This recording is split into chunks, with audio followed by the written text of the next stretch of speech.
I can do this pretty quickly. It's a fairly simple story. What we're looking at is pegmatite dikes, just like these ones.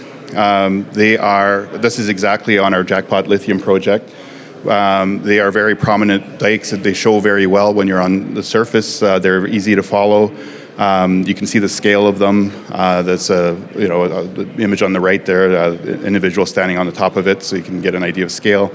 And there are multiple of these. It's a dike swarm, like a bunch of fingers basically next to each other. The bottom left there, for example, is another dike you see in the distance while I'm standing on one of them.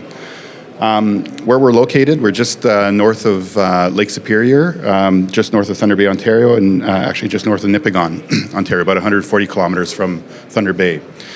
From Thunder Bay, you can get anywhere in the world from their deep seaport, and we're right along the Trans-Canada Highway.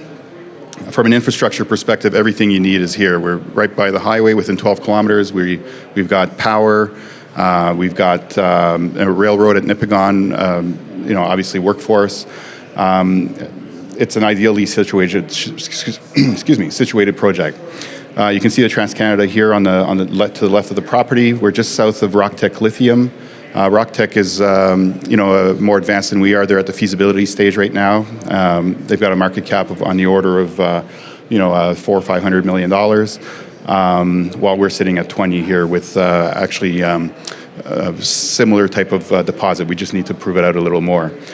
Historically, there was work done here in the 50s and 60s that identified these pegmatite dikes in this whole area, including Rocktech's and ours.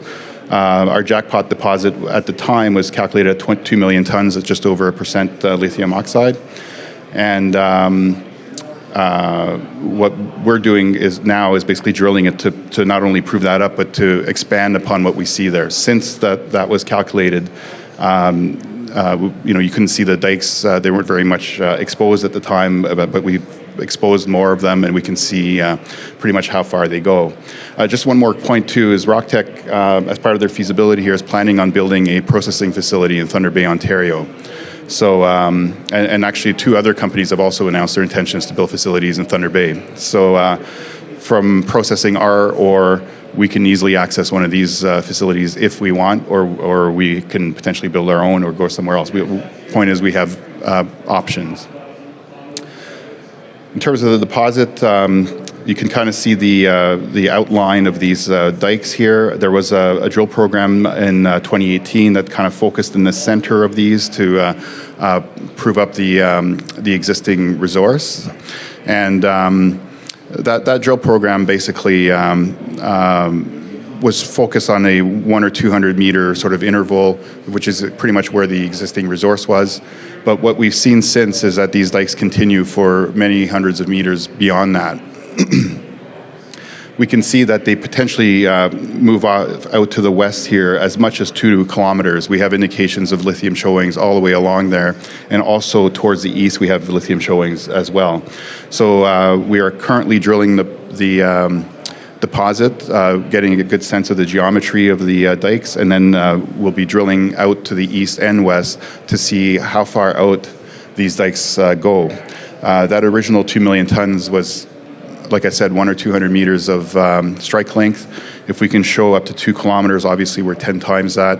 So what we want to do this year is define, are we talking about a 5, 10, or 20 million ton type deposit? Either of those would be excellent for us. So that's the story. This is our main focus. This is we've got some samples in the lab. We're waiting for news on those, the results, and we'll have more of these as we go along throughout the year.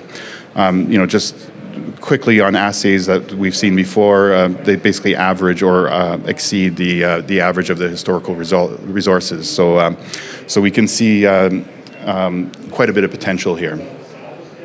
Again, just an idea gives you an idea of what the dikes are and where we think they extend. And again, we see some additional ones towards the north, and obviously along strike there's a lot of potential there. So there's lots of ways to grow this project, and we'll be basically spending this year trying to figure out exactly how big this is.